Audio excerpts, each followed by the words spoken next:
It's just the note to say we're recording. Just a couple of technical things. I gather from Trevor that the last session has not gone online. I'm going to check in with Dan as to why that's not the case, but I might re-record it anyway over the weekend if I can, because there were technical challenges last week. And I'm very grateful that I've got some technical support this week, which should make it a little bit easier. But I'm just going to wait for a couple of minutes just to make sure that people coming on don't miss the beginning.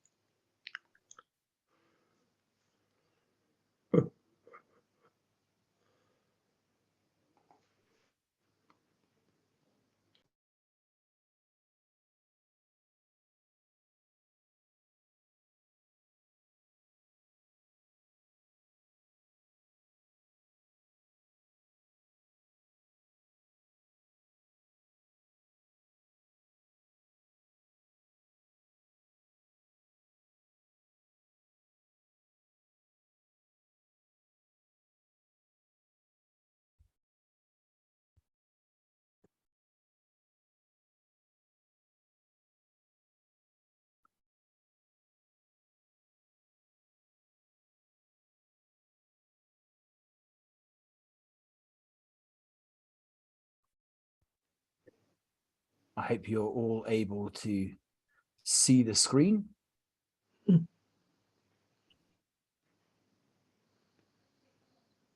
So I'll begin.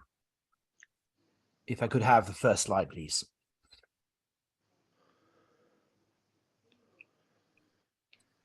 So last week we had what was admittedly more than a whistle-stop tour of the beginnings of Orthodoxy in Russia and the Christian birth. We traced those beginnings right back to the mission of Kirill and Methodius, also the Scandinavian invaders of that area that became known as Kievan Rus. We touched on Princess Olga and her attempt to make an alliance with Byzantium, and then later the conversion of Vladimir, which set in chain the events of the, as it were, the Christianization of Kievan Rus. Subsequent invasions from the Kipchak Khans, also known as the Golden Horde, and also pressure from Byzantium were always there as Kiev and Kievan Rus began to develop. But the gradual pressure from Byzantium and from the Khans coming across meant that the gradual diminution of Kiev's power and the rise of Moscow was popular, not least because of the conquest of the Mamai Khan and the Grand Lithuanian Prince at the Battle of Kulikovo. I think we left it pretty much there last week with the emergence of Moscow as a power, in part because of its rivers, in part because it was beginning to assert its own independence. A number of things emerged from that. Firstly, there was that sense of the beginnings of Christianity in Russia, a founding narrative or myth rooted in Vladimir's conversion and the gradual emergence of Kievan Rus and their own view of themselves as distinct within Christendom.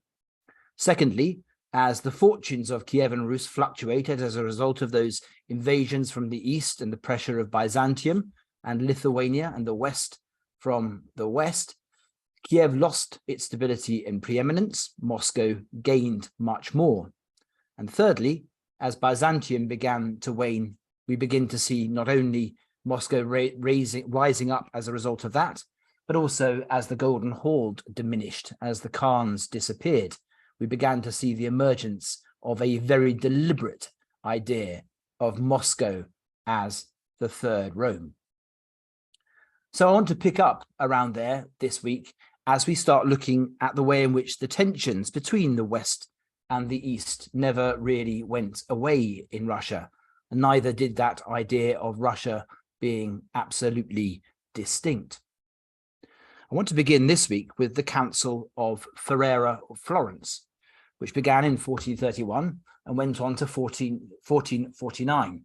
It was the second attempt made to reunite Western and Eastern Christianity following the Great Schism. It came about that the Metropolitan, who at that stage was the Metropolitan of Kiev, agreed with the fundamental principles of the Council of Florence to the asserting of the primacy of Rome. This was Patriarch Isidore of Kiev and or Rus. And he signs that in 1439, and he trots back to Moscow to bring it to Prince Vasily II, who refused to allow the proclamation of any decrees and refused to sign it. Isidore was deposed, at which point Kiev becomes vacant, ruled by uniates, as it were, ruled by Catholics who share many of the Eastern traditions. But effectively, Kiev was left vacant. And then in 1448, the Russian bishops then elect their own patriarch, the first patriarch of Moscow elected from within, Patriarch Jonas. And in so doing, two things happen. Firstly, Russia effectively proclaims the independence from its Byzantine parent, but it also declares, as it were, no solidarity with the West. It defines itself as completely distinct and independent within Christianity and within the geopolitical spheres of the time. Third Rome truly was born. And so that continued tension between the West and the East, between Russia being a distinct place and united with the rest of Christendom, continues. Next slide, please. So this evening, I want to look at exploring that historic and persistent Western-Eastern tension. Tonight, I want to look at how it runs thread-like through Russia's history, and then in particular, at how it becomes explicit and brought into sharp relief with the battle between what were known as the Westernizers and the Slavophiles in the 19th century. Next slide, please. I want to begin by harping on, and I make no excuse for doing that, about the idea of the Russian soul, this self-conscious sense of Russianness that we've traced from the very beginnings of their alliance, first of all, with Byzantium, and then eventually their own founding narrative, and the beginning of this idea of Holy Rus, of church and nation together, uniquely chosen by God with a unique national ethos. It's a spiritual state, the idea of the Russian dusha, or spirit, a sort of racial or cultural self-understanding. It was only, though, in the 1840s that that unspoken sense of spirit and culture became associated with this particular word, dusha, for which there is no direct English translation. It's almost a sort of quasi-mystical principle, and there exists some debate about where the term dusha originates. Some suggest it goes right back to Holy Rus, to the founding narrative of Russia. And that was something the Slavophiles harp onto later, as we see. Is it traceable back that far? Well, in an extensive study, a man called Robert Williams, who's written entirely about Russian dusha, counters the romantic notion, instead tracing its roots only as far back as 1840, and in particular some of the works around by Dostoevsky. He writes this: the appearance of the word dusha in the vocabulary of the Russian language coincides with the breakdown of the Russian government under the impact of the Crimean War, the emergence of the Russian peasant from legal bondage and the obscurity of serfdom, the failure of either traditional Russian nationalism and also European thought to provide an adequate phrase to express the idea that Russia had the potential for a glorious future, independent of the government, of European influence, and the dead hand of Russia's past. So it's sort of three things that are operating there. It's the idea of something distinct from European thought, something about the glorious future of an independent Russia, but also in an odd way trying to escape something of the Russian past whilst retaining that sense of Russian distinctiveness.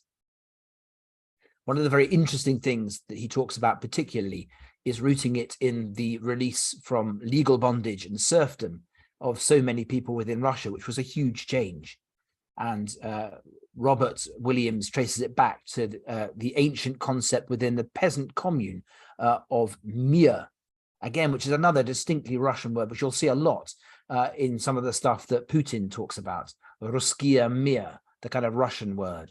world, which is almost like another word for this word dusha, this idea of Russia having an absolutely distinct spirit, soul, and culture that's almost mystical.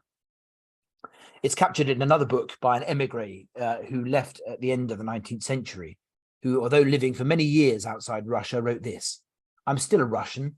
I insist on retaining my Russianness in every way, in literature, religion, music, culture, conversation, in everything that matters in the way I feel about myself. The Russian word dusha comes to me. There's no English equivalent. The word spiritual is wrong. It doesn't mean the same thing at all." Much later on, and when he was living in America, Rachmaninoff wrote something similar about being a Russian composer, saying the land of my birth influences my temperament and my outlook. My music is a product of my temperament. It is Russian music. Dusha is to be Russian in body, soul, and in spirit.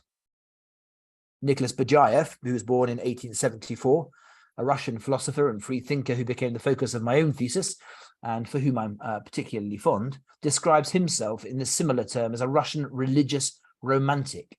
And he typifies that sense of dusha, something quintessentially Russian, something you can't really describe. It's something about how someone is shaped by, quote, the history of the Russian people, the Russian soil, the Russian air.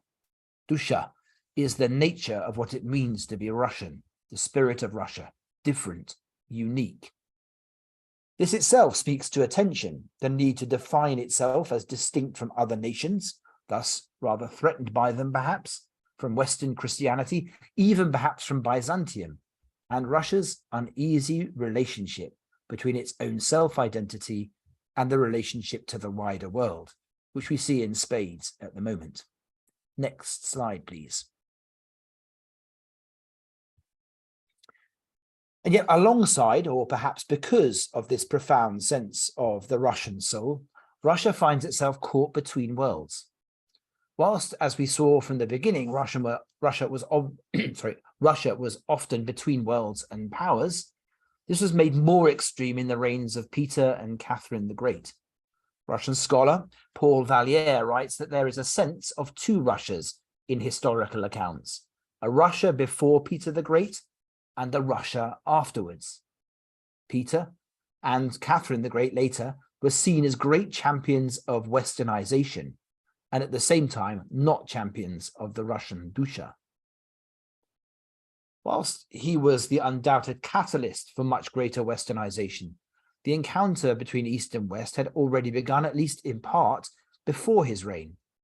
Attempts at modernizing aspects of Russian Orthodox culture, for example, had been taken by Tsar Alexis, who was in the 17th century, and likewise at the same time Patriarch Nikon. They had attempted to modify some of the aspects of the schism by changing elements of the liturgy so that they would be much more like Greek Orthodoxy. But they were faced with a backlash from what were known as the Old Believers, who vehemently opposed what they saw as the needless corruption and progressivism of Western and even Byzantine ways. These sorts of divisions lead the scholar Nicholas Zernov to describe Russia as being built upon a split foundation, split between the inherited Russian tradition and the imported Western traditions. And he explains how visceral the divisions became within Russia as Westernization creeps into Russian cultural life, often with great opposition. At the same time, those in favor of promoting Western European civilization in Russia portrayed it as in direct opposition often to the Christian tradition of their country. The Russianist Orlando Figes argues that it was Tsar Peter the Great who forcibly modernized Russia, enlightening the nation with imposed European ideals, philosophy, and culture, describing St. Petersburg, Peter the Great's Enlightenment project, as a grand, almost crass Europeanization of Russia. Quote, as Peter conceived it, to become a citizen of St. Petersburg was to leave behind the dark and backward customs of the Russian past in Moscow and to enter a European Russia, the modern Western world of progress and enlightenment. Next slide, please.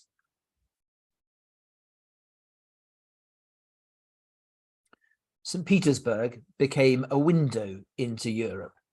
Through that window shone Enlightenment ideals that were to spread further into Russia. The educated elite often spoke in French and modelled their way of life on that of other European cities. You can even see in that picture there the deliberate westernization of buildings, which you still see in St. Petersburg, which is different from almost every other city in Russia. Russia's westernization undoubtedly resulted in the enslavement of some who had previously functioned within an agrarian economy, many of whom were also shaped by the ritual and the customs of old Russia. Swift, abrupt, and absolute are all words that could be used to describe the reforms expedited by Peter the Great. These widespread and revolutionary changes undoubtedly underlie the origins of modern Russia. Zernov describes Peter as a maniac and genius who wove a divisive Europeanizing thread through the fabric of Russian culture. Peter's reforms opened Russia up to an intellectual flowering of extraordinary suddenness and power too, in many ways preparing the ground for the influx of radical ideas like those of Kant, Hegel, and Schelling. Next slide, please. Although the westernizing changes brought in by Peter and continued by Catherine the Great were in part highly divisive, Vallon writes that the changes also released a creative force of extraordinary power. After centuries of intellectual stagnation, there occurred in Russia a sudden, all but miraculous outburst of original creativity. Those in Russia looking to the West and to Europe for progress predictably became known as westernizers. They saw Russia's future success coming through the scientific progressivism of the secular Enlightenment. For this reason, they rejected Russian isolationism. They rejected the idea of Russian distinctiveness above all others, what they perceived as an almost mythical and unhelpful self-belief. Their foundational texts were instead those of the German idealists Immanuel Kant, Hegel, and Friedrich Schelling. Offering studies of these three, Nicholas Losky names the Russian representatives of this movement as Pyotr Chaadev, Vissarion Belinsky, Nicholas Stankiewicz, Alexander Herzen, and Nikolai Gogol, and Ivan Turgenev. All were born around the end of the 18th and beginning of the 19th century. Pushkin was another. These were all so-called westernizers who come at the end of the project of Peter the Great and, as it were, are the products of it. So this first person I mentioned, Chaadayev, spelt Chaadaev, and quite hard to say, is the first clear example of a thoroughgoing westernizer. Chaadayev likens Russia to, quote, a blank sheet of paper, pure potentiality. She, Russia, could follow a path of her own. She could pass beyond and above the state of Western Europe. Chaadayev goes further than the later westernizers in seeing Russia as having the potential for a newer, higher level of culture. He argued that far from Enlightenment Western European abandoning religion, the progress would involve religion. It would involve the application, he writes, of Christian principles. And, quote, though Russians were Christians, most of them were adherents to the Orthodox Church. Christianity in Russia had failed, he said, deplorably to influence social conditions. So he didn't want to abandon Christianity. He instead wanted to see Christianity being part of this modernizing of the Russian culture, people, and conditions of life. But his thoughts, perhaps unsurprisingly, offended the Tsar, who declared Chaadayev to be insane and put him under house arrest for an entire year. Russian historian Nicholas Losky, who we'll hear more of later, traces that first wave of westernizers proper back instead to Stankiewicz, a student who enrolled at Moscow University in 1831. Stankiewicz was, he writes, the leader of a philosophical circle of like-minded thinkers whom he had gathered round himself.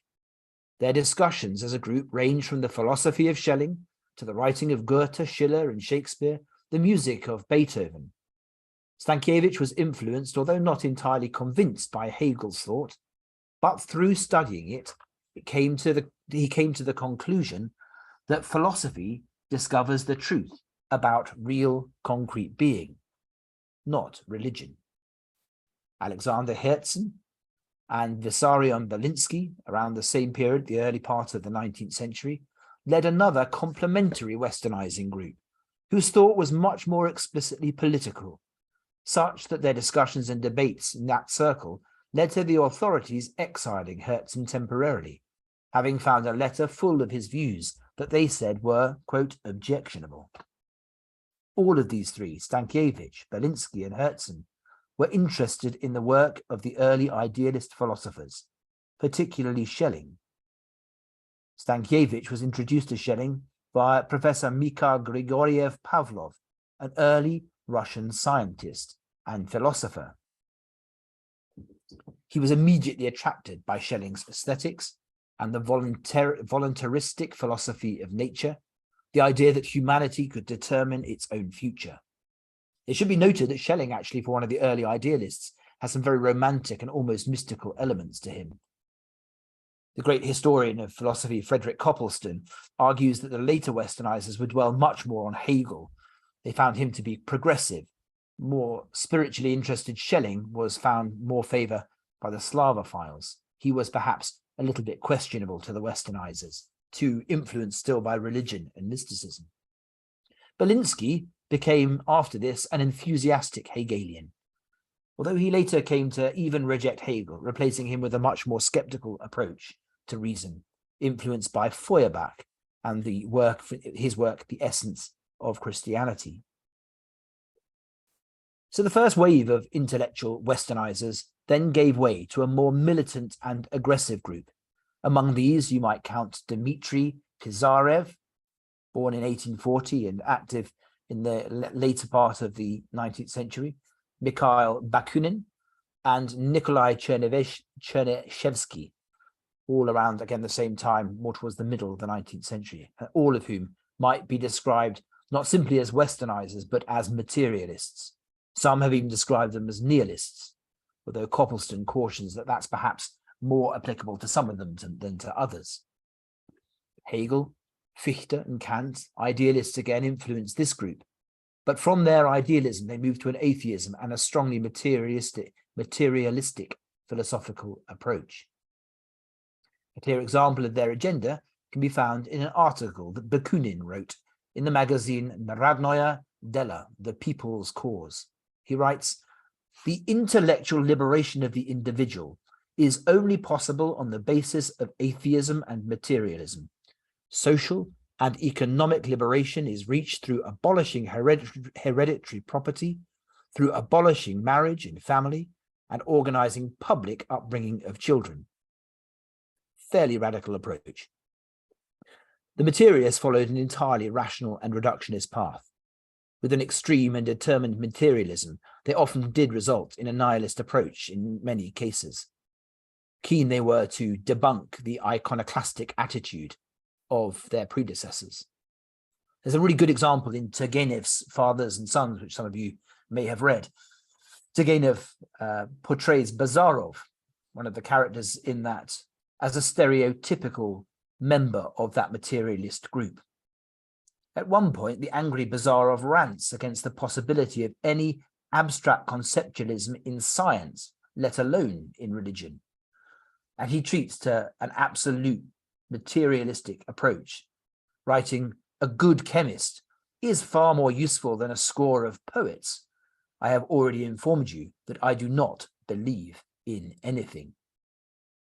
Turgenev, of course, is deliberately pillaging them. But at the heart of the westernizing approach as it developed was a very strong sense of human autonomy, the power of the human will above all things, a belief in the power of the human will in self-determination to abolish and remove any need for faith. Reason, they emphasized, reduced the vitality and integrity of religion. Materialism and the importance of the human will and reason they found to be far more compelling. Just to speak to the slide, you'll see there Kant on the left, Hegel in the middle, and a rather wonderful photograph of Schelling, who looks faintly terrifying staring out from the screen there. But these three really were the great influence over the westernizers, but perhaps all subsequent thought, as we will see. So now I want to move on from those westernizers, because if the idea that, can I have the next slide, please? Sorry.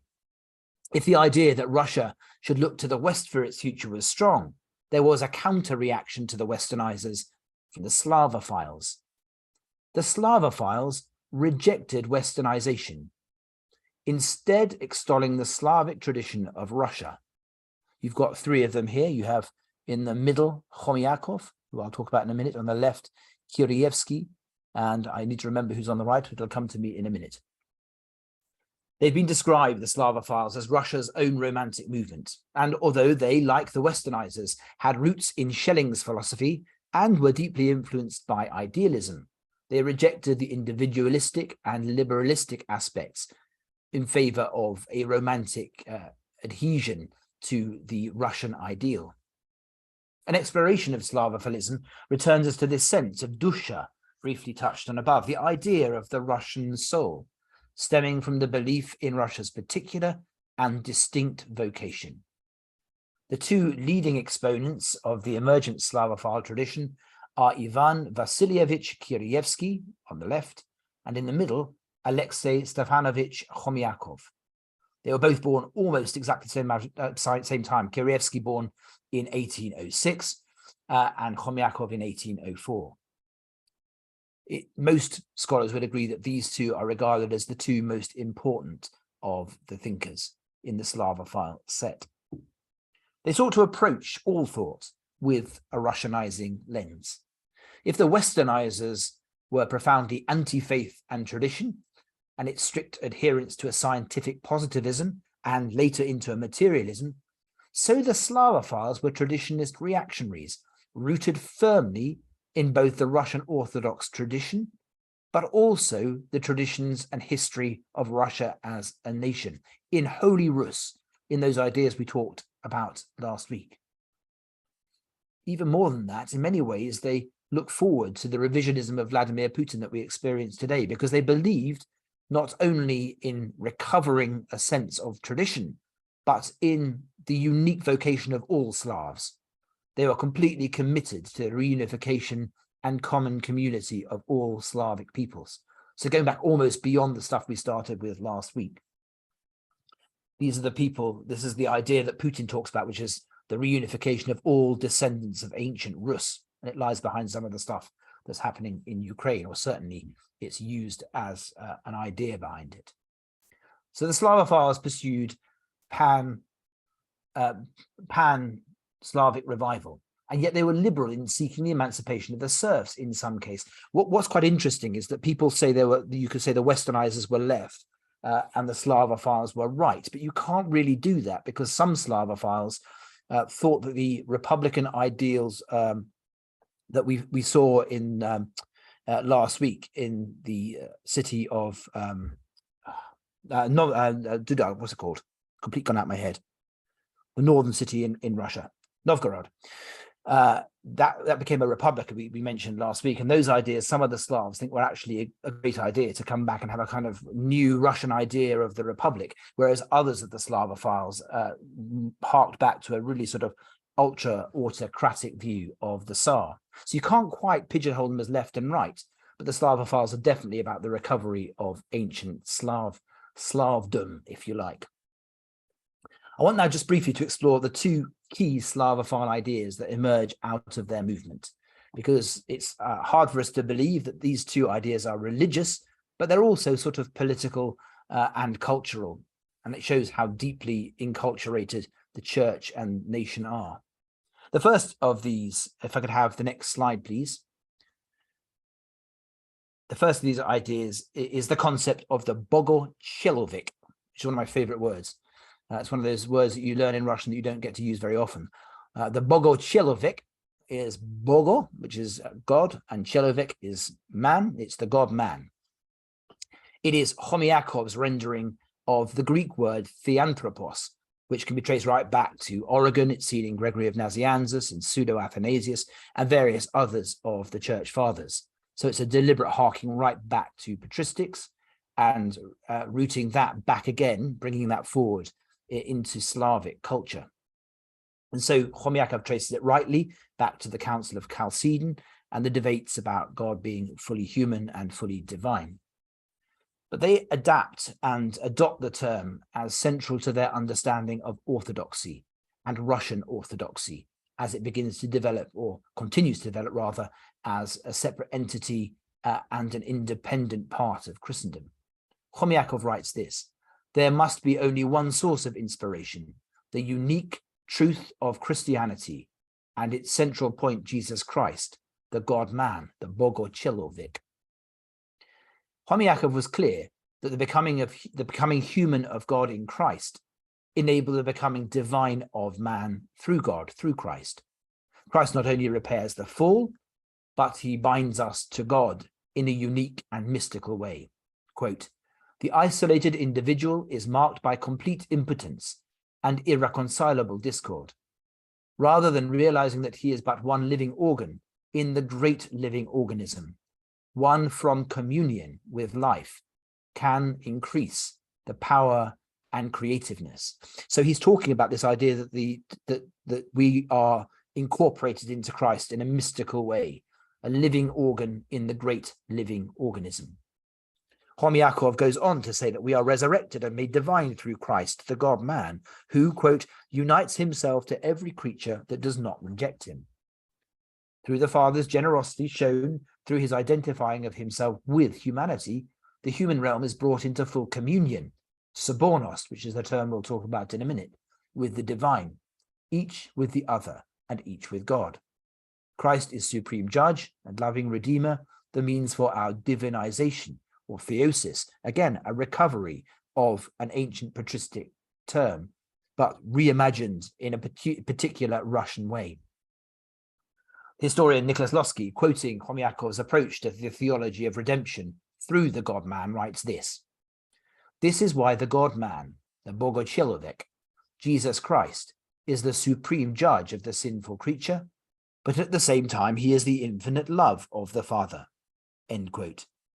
The Slavophile seed of God-manhood found in Chomiakov's use of the term Bogochelovik and Bogoslovia, whilst not offering a thorough exposition of that term, is vital in connecting the emergent modern style of Russian philosophy, the orthodox and patristic ideas about Christology, and this idea of the Russian dusha. It is, as it were, the Russian owning of the concept of the God-man, of Christianity, of Christ's redemptive purpose, this mystical idea that we are incorporated in as organs in the organism that is God. That incorporating in brings us to the second idea of the Slavophiles. If the first was Bogochelovik, the second is the concept of sobornost, which you may or you may not have heard of. It's the name of a journal of the Fellowship of St. Alban and St. Sergius, and it's often used in ecumenical dialogue to talk about the relationships between churches. Because the end result of our divination through the God-man is sobornost. Chomiakov uses it to describe how humanity is interrelated, but also how humanity relates to God through the God-man. It is the word describing the bond of relation of human and human, as well as God and humanity, and is uniquely Slavic.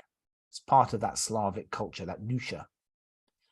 One writer, Fuad Nucho, writes that the word sobornost contains a wealth of connotations, rendering it almost untranslatable into any Western European language.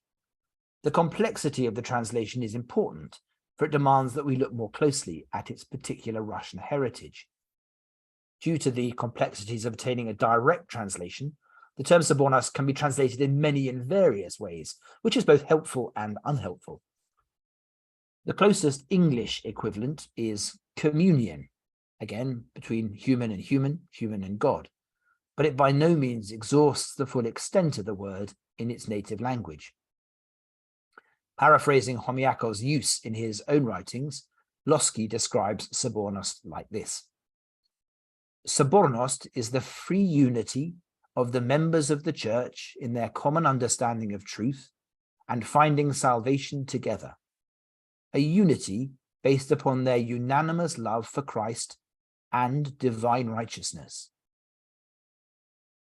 Nicholas Zernoff describes Sobornost as denoting, quote, orthodox togetherness, unity in freedom. That's a really important phrase, unity in freedom, the victory of harmony over chaos, of love over hatred and fear.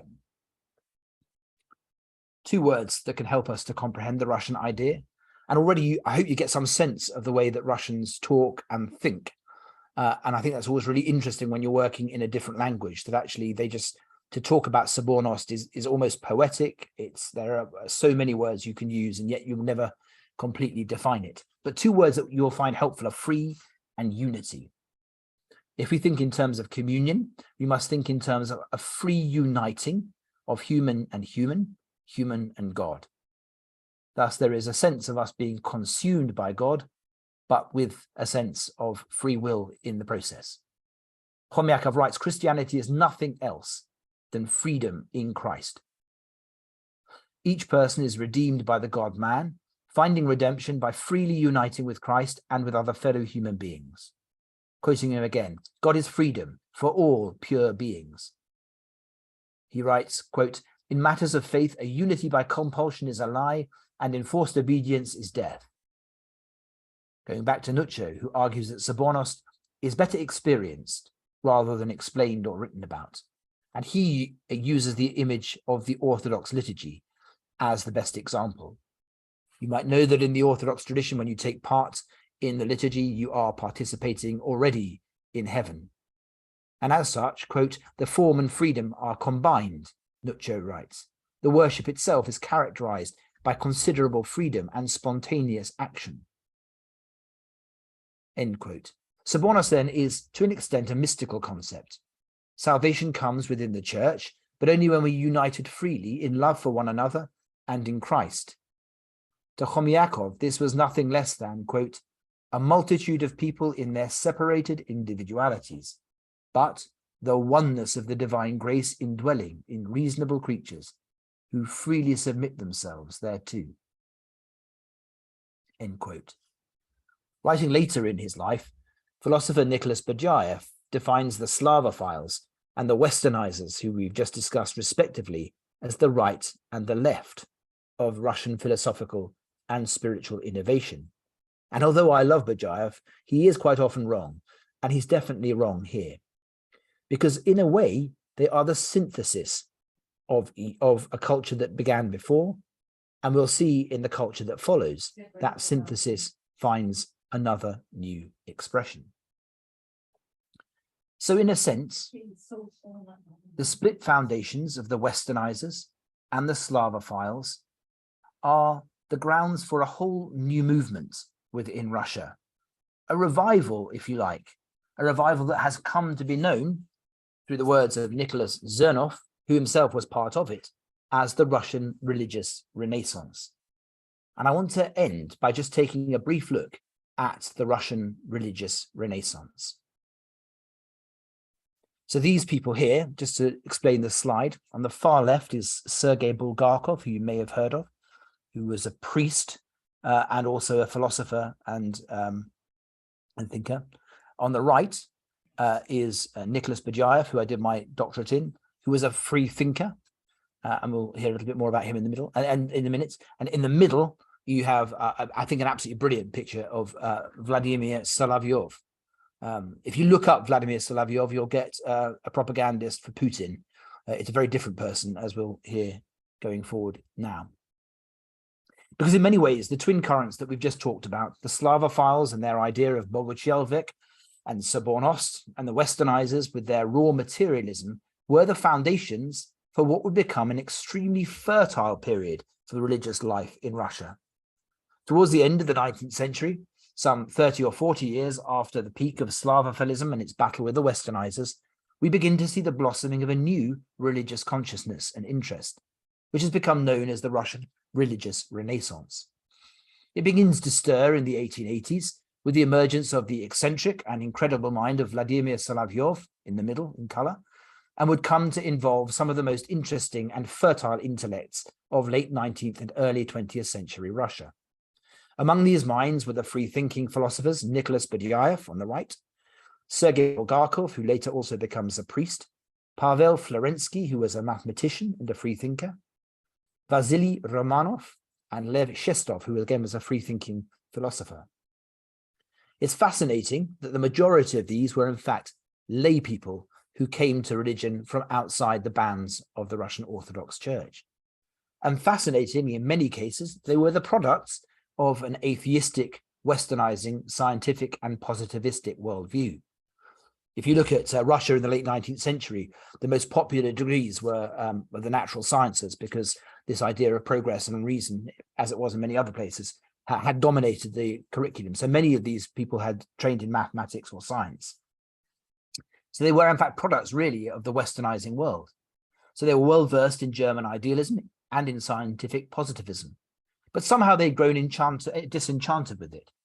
And as well as their lay and secular roots, or perhaps because of their lay and secular roots, what unites them in this Renaissance is a lack of system.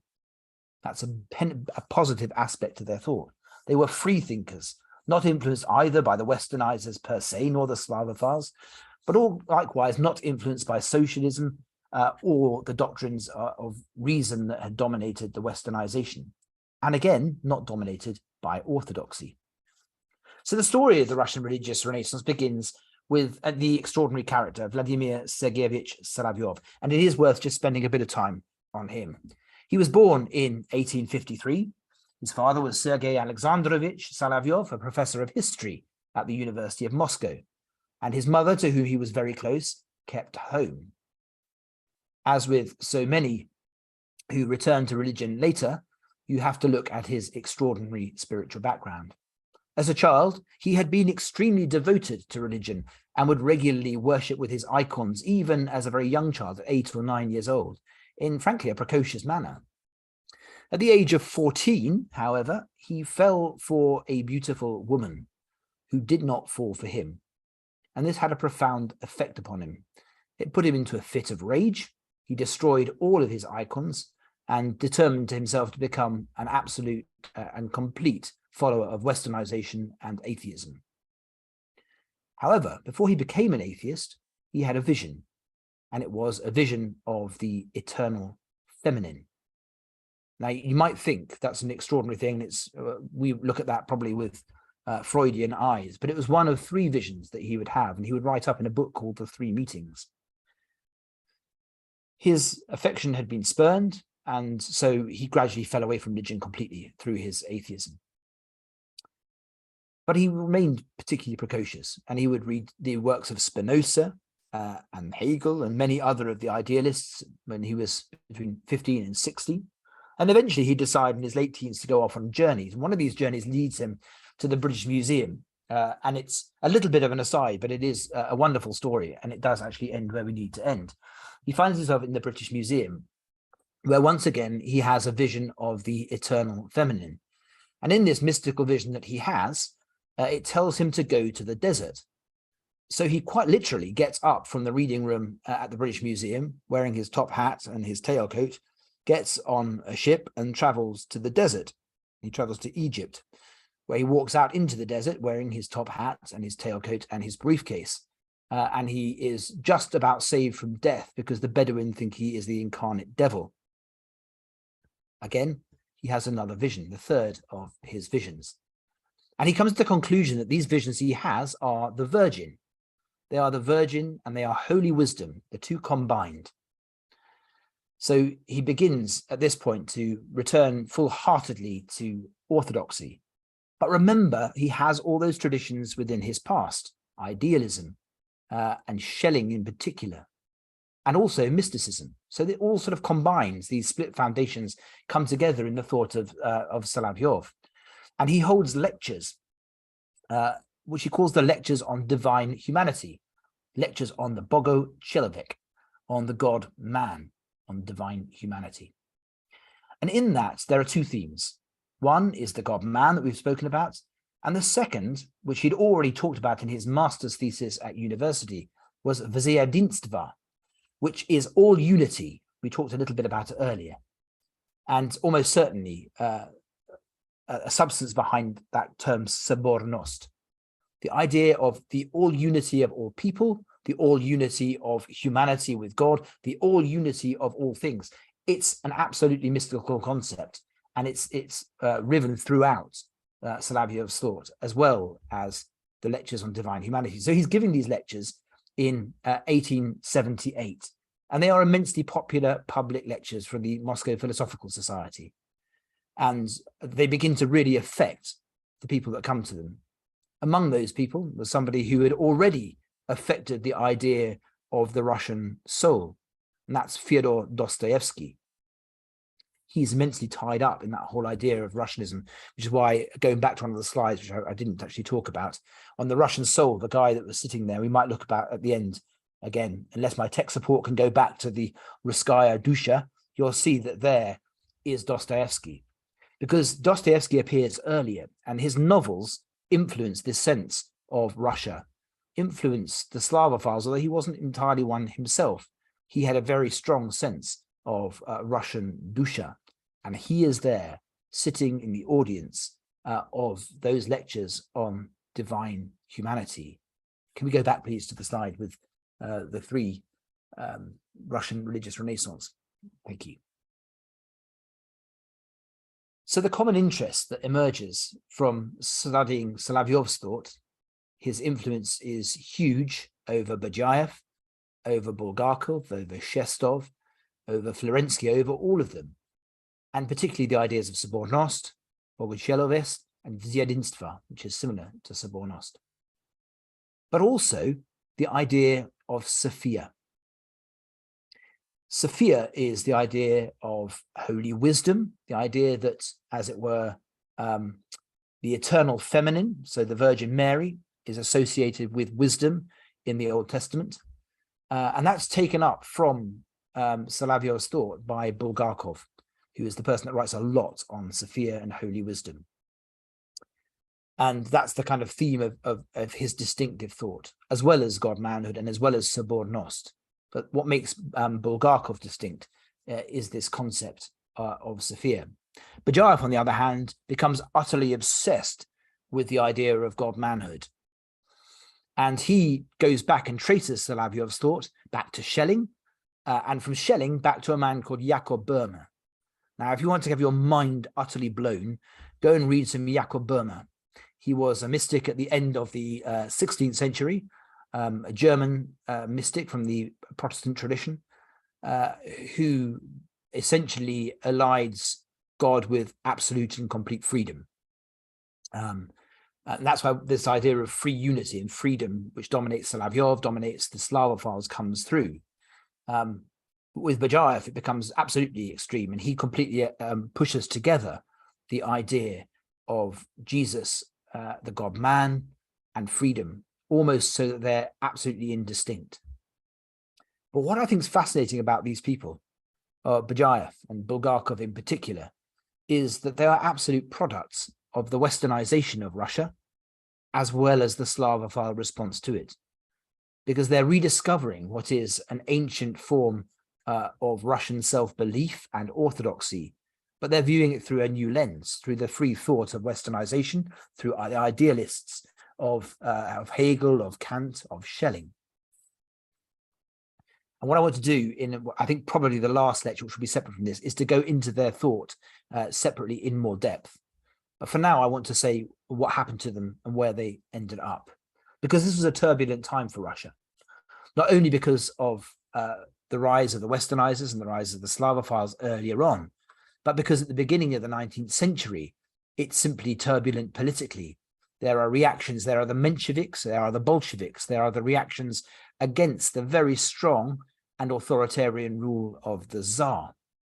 And these thinkers are all emerging in the late 1880s into the early years of the 20th century. Many of the ideas put forward by Solovyov were carried forward by Berdyaev and Bulgakov. But we have to remember how close the tie was between the Russian Orthodox Church and the Tsar. You offend the Russian Orthodox Church, you offend the Tsar. So it would be in the early days of this Russian religious renaissance that they would be living them out with the extraordinary decades of the early 20th century. So Bajayev, for example, had already been given a death sentence in 1914 because he had attacked the Holy Synod of the Russian Orthodox Church, which had asked for a growing allegiance and nationalism towards the Tsar. They'd also had an argument about the prayer around the holy name.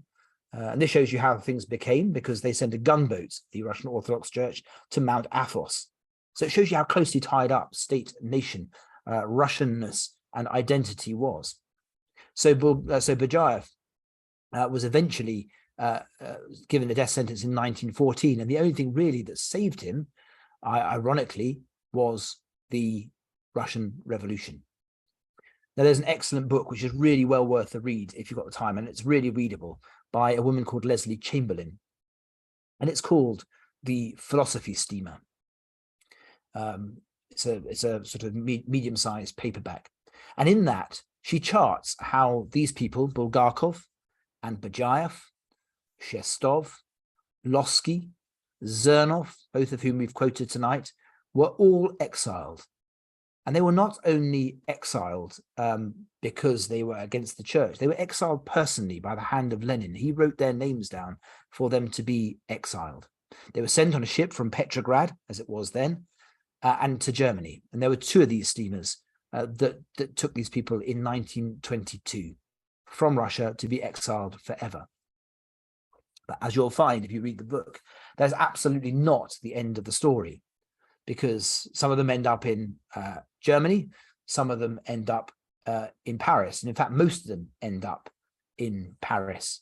So you have this group of Russians who moved to Paris in the 1920s. They immediately start a religio-philosophical society and have immensely vibrant discussions, fights quite often. They would shout at each other and scream at each other. They did not necessarily agree. That kind of Slavic culture of almost mystical discussion and poetic disagreement happened a lot. So although we put them together as a group, the Russian religious Renaissance, their thought is actually quite disparate. The other person we shouldn't forget to mention there is Mother Maria Skvortsova, who wasn't exiled with Lenin, but was fled Russia because her mother was political, as was she. And she ends up settling in Paris and taking orders as an Orthodox nun. And she, again, is a mystic. She's a political operator who eventually gets murdered by the Nazis. And she's all part of this group.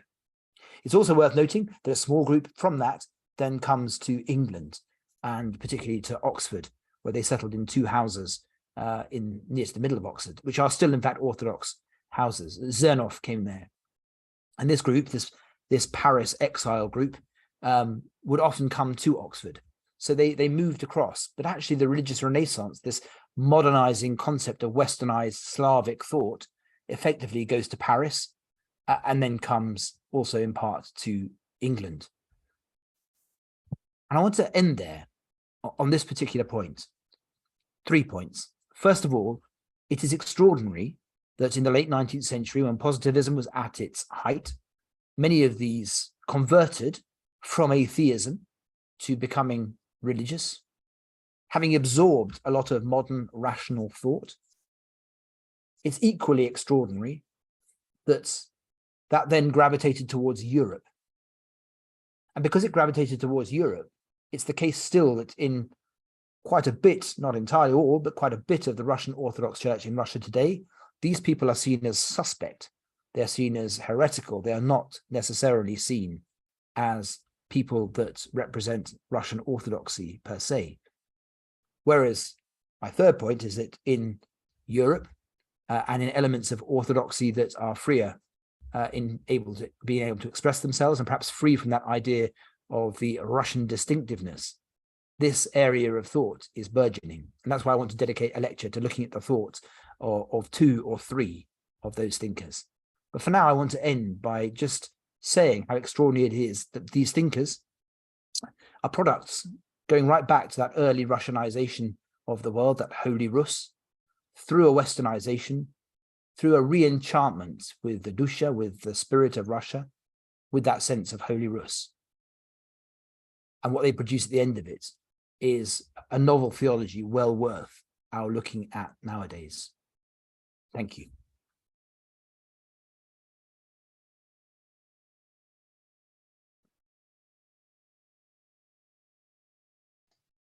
Thank you very much, Gregory. Good night. Good night.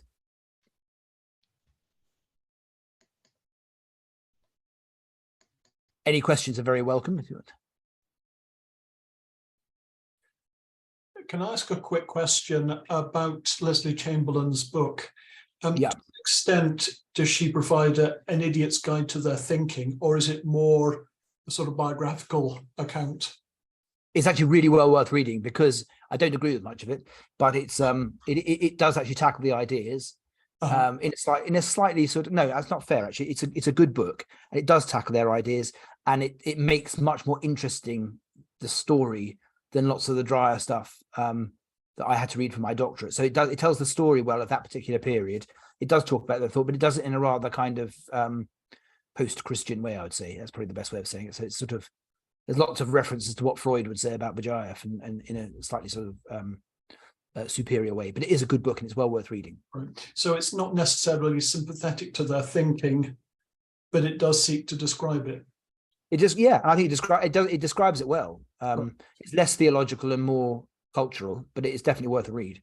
And it's I think it's probably the best introduction, because most of the other books still written about that period are quite dry and quite old now.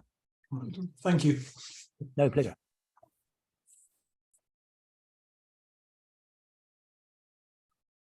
Can I ask a question, Gregory?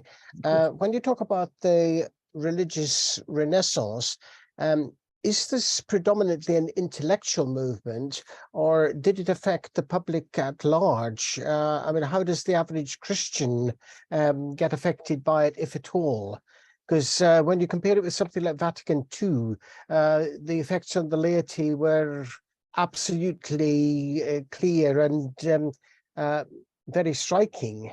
But is this something that happens just kind of at the top, or how does it impinge down to the bottom? That's a really good question, George. And I think I've never actually thought about that before, but I think probably it's almost entirely a small group of people.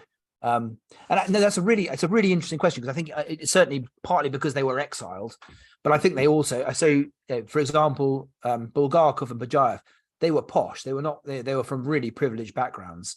So Bajayev spoke French at home. His mother was French. I think she was a princess. So I think they operate. And then the story I wanted to tell, but I didn't want to bang on too much. But there's a wonderful story about Bajayev being exiled in the early 20th century, and he's exiled to Vologda. And it sounds absolutely terrible until you find out that he had an entire suite of rooms in a hotel and a butler. And people kind of kept house for him.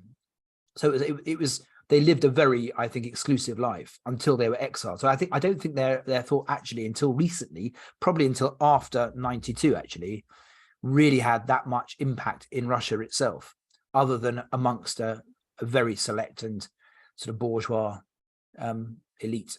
And I think likewise in Britain, actually, I think it came, and in Paris, I think they talked to each other a lot. And they wrote lots of books that people like me would read for doctorates, but I don't think it had. It's only now really beginning to get more traction, and probably in the last 15 years. Thanks.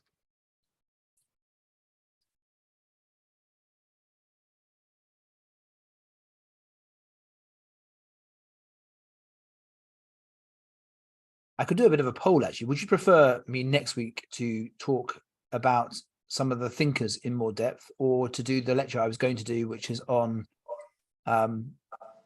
looking at Putin's essay and the kind of influence of Holy Rus on contemporary? I thought there were going to be 2 more lectures. Yeah, there are, but one will be separated because of Easter, because I can't do it before. So I could mix them around. What I'm saying, I could do the Putin one next week, or I could do thinkers next week. I think is quite abstract, and the Putin one's pretty less abstract. So one will be before Easter and one will be after. Yes, yeah, I'm waiting for Dan to give me a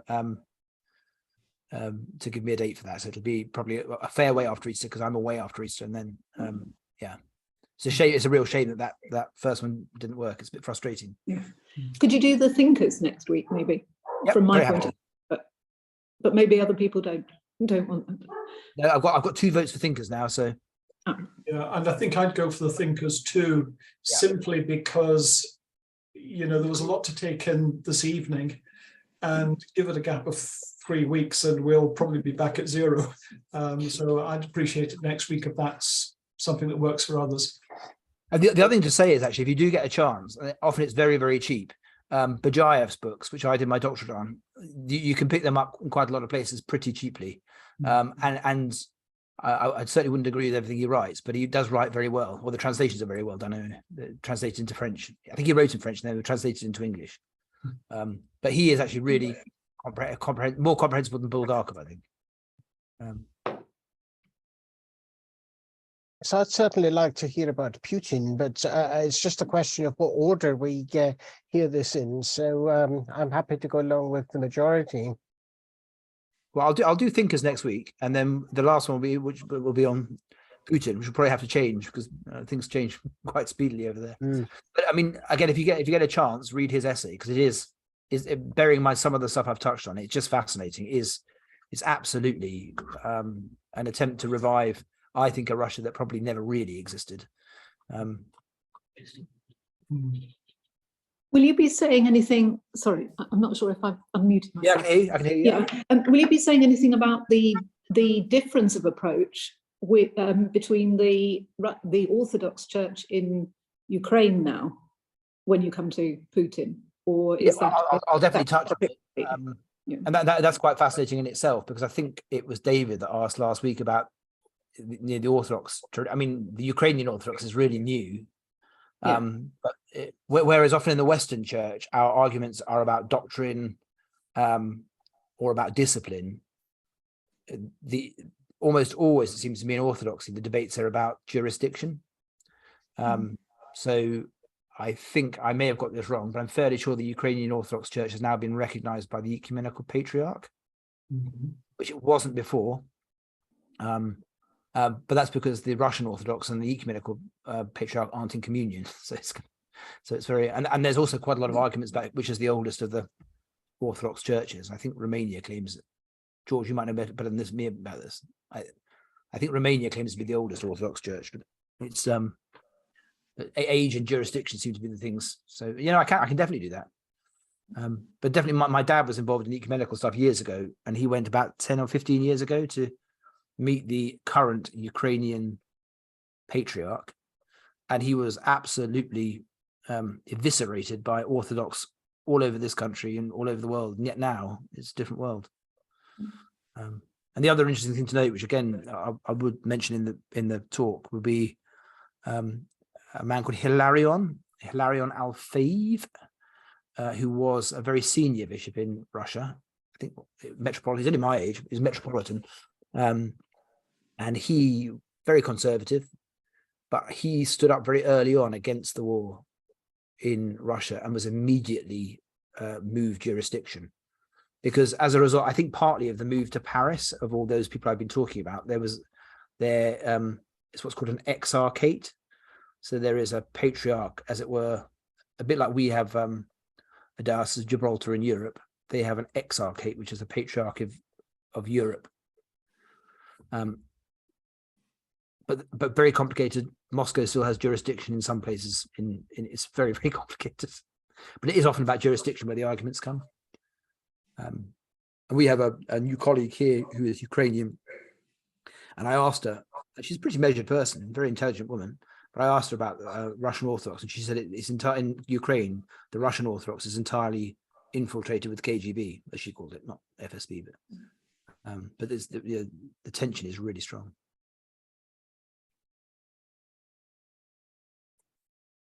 Right, well, I'm going to wrap up for this evening, but thank you for being with us tonight. I think I'm going to try and re-record the first one if I can, so that you can actually see something other than the top of my head and the light behind me. And thank you for coming. I hope to see you next week, same time, same Zoom. Thank you. Thank Thank you. you. very much. Thank Thank Take you. care. Good night. Good night. Right. How many people were there this evening? About 16, I think there were 16, 17, 18, Three. more than last time. Good.